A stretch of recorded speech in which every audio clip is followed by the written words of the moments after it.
En fait, c'est un livre qui a été commandé en quelque sorte par le Centre national de la danse pour fêter un événement qui est l'arrivée dans les locaux du Centre national de la danse d'une cinémathèque qui est la Cinémathèque de la danse, qui était auparavant accueillie par la Cinémathèque française et qui est donc transférée en quelque sorte dans les nouveaux locaux du Centre national de la danse. Et donc dans ce cadre-là, il y a eu l'idée de faire un événement assez long, puisque ça va durer pendant 2 ans, autour des relations entre la danse et l'image, et particulièrement pour la première année autour des relations entre la danse et le cinéma. Et dans ce cadre, en association avec une revue qui s'appelle Capricci, qui est aussi une boîte de prod, une maison d'édition, etc. L'idée est venue de faire un numéro spécial, en quelque sorte, un livre autour de la question de la danse et du cinéma.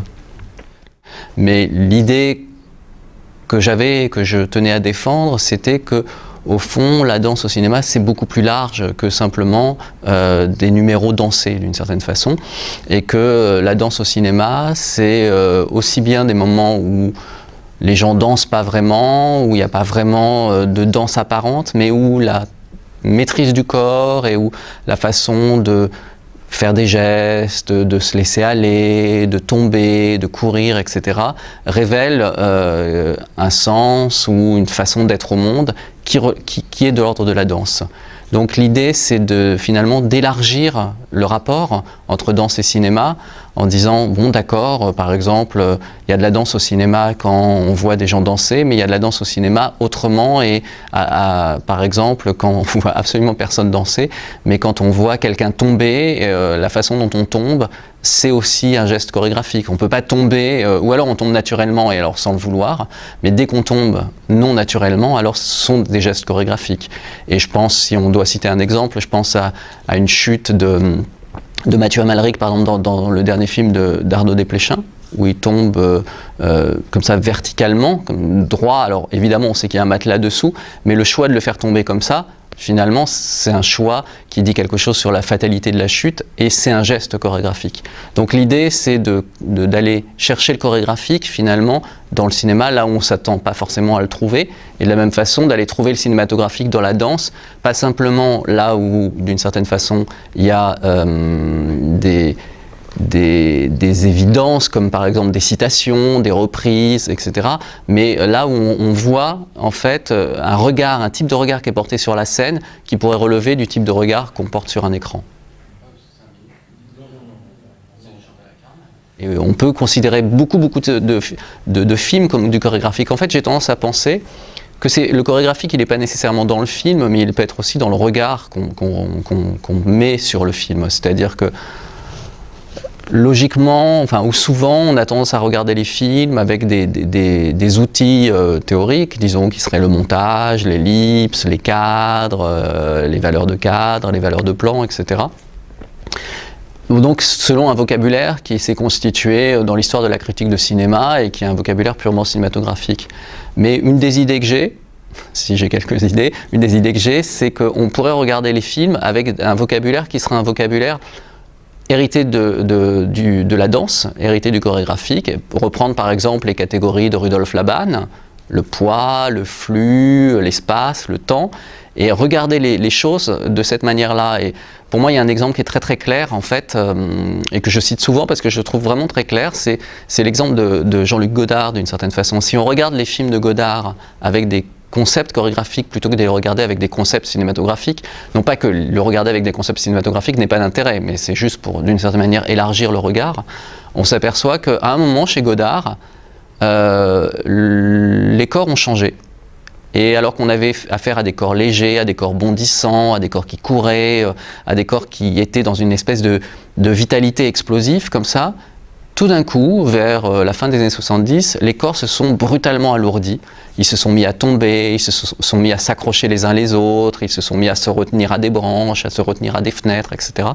Et cette transformation finalement du corps dit quelque chose aussi profondément sur le cinéma de Godard et sur la manière dont la mélancolie a comme ça envahi le cinéma godardien d'une certaine façon. Donc mon idée, c'est que il ne s'agit pas simplement de regarder où est la danse dans les films, mais de regarder les films avec un regard, entre guillemets, lié au chorégraphique.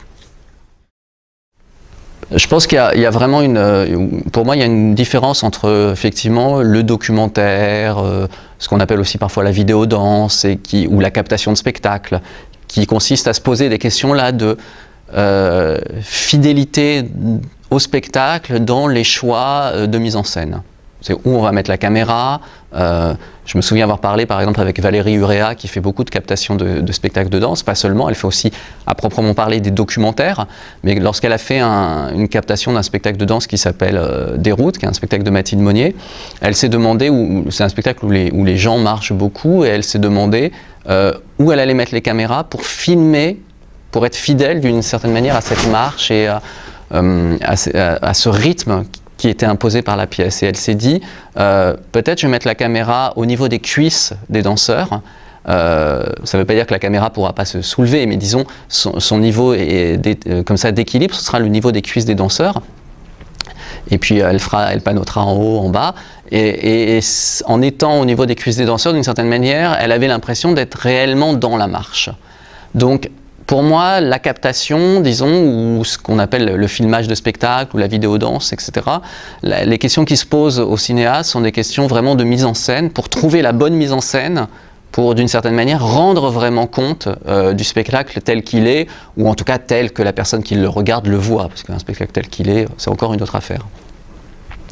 Ça, c'est pour plutôt le documentaire, ou disons ce que j'appellerais plutôt la captation, parce qu'après, il y a le documentaire qui est tout à fait autre chose, et qui peut, par exemple, aussi prendre des moments sur le vif. Je me souviens du film de Wiseman sur l'opéra, par exemple, mais il y a beaucoup d'autres films qui ont été faits. Je me souviens d'un film de Marie-Hélène Rebois, par exemple, sur comment on fait pour recréer une pièce qui a été créée il y a 15 ans, par exemple, et dont le chorégraphe est mort. Alors on convoque les danseurs et puis on se dit, on met en commun la mémoire et on regarde comment la mémoire fonctionne. Donc ça c'est du documentaire à proprement parler. Donc pour moi c'est tout à fait une autre question. C'est le regard qui est en jeu, c'est le regard du documentariste qui décide de filmer quelque chose. Et puis il y a un troisième objet, disons dans le cinéma, dans le rapport du cinéma à la danse, c'est vraiment la fiction. Et alors là, c'est encore une autre affaire, c'est-à-dire que la question qui se pose cette fois-ci, c'est quoi le rapport au corps que j'ai, moi-même en tant que cinéaste, par exemple, et comment ce rapport au corps que j'ai moi-même en tant que cinéaste, par exemple, est-ce que quand je vis dans la vie, je marche lentement ou je marche vite, j'ai tendance à m'asseoir ou je reste debout, qui ont l'air est-ce que je m'adosse à des choses ou au contraire, je reste totalement vertical? Ça a l'air d'être rien, mais en fait, c'est des choses extrêmement importantes. Je me souviens d'une conversation avec Éric Rohmer sur son film L'Anglaise et le Duc. Et il disait, bon ben moi, c'est très simple. Bon, Rohmer, c'était pas il était plus que réactionnaire et il s'en cachait pas. Et il disait, moi c'est très simple, pour moi il y a une grande différence entre le peuple et les aristocrates. C'est que les aristocrates, quand ils sont debout, ils se retiennent à rien et ils restent verticales. Même si ça doit durer 24 heures. Et il dit, vous voyez, les aristocrates, quand ils étaient à la conciergerie, il n'était pas question qu'ils s'asseyent, il n'était pas question qu'ils se reposent contre les piliers, etc. Alors que le peuple, c'est, comme on dirait en anglais, c'est sloppy, c'est-à-dire ça tombe, et il faut que ça se tienne à quelque chose, c'est pas capable de tenir droit tout seul. Et cette espèce de question sur la posture, finalement, pour moi c'est une question chorégraphique d'une certaine façon.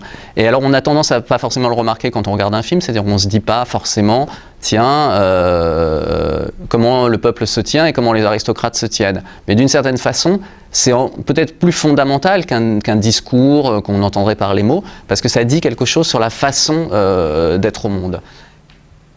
Alors, je dirais, ça dépend, pour moi, ça dépend un peu des films. C'est-à-dire qu'il y a des films qui sont... Et les films hollywoodiens, dirais-je, d'aujourd'hui, ont tendance à être effectivement dominés par la musique d'une certaine manière et dominés par le rythme musical. Mais je pense qu'il y a un certain nombre d'autres films où la question de la musique est moins prégnante et le rythme corporel demeure ce qui d'une certaine manière domine et domine même le montage et domine la construction des films.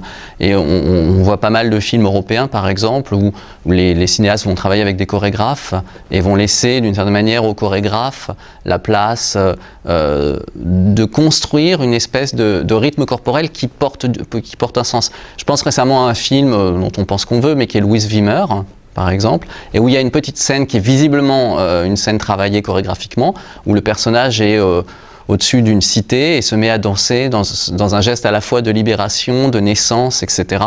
Elle tombe au sol, elle fait surtout des mouvements de bras, enfin, mais il y a une espèce d'effet d'agitation comme ça, et là on voit bien que le rythme, d'une certaine manière, et le sens du film est porté par la construction chorégraphique du personnage.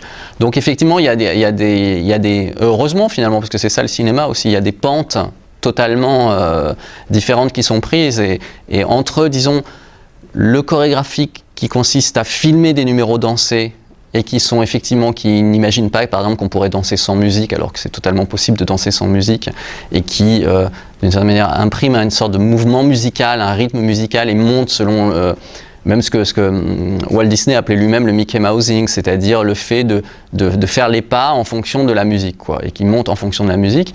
Et puis d'autres esthétiques ou d'autres tentatives cinématographiques qui sont beaucoup moins dominées par la musique. Je pense que l'éventail est assez large, et en même temps, c'est ça qui est bien. John Ford. Au geste.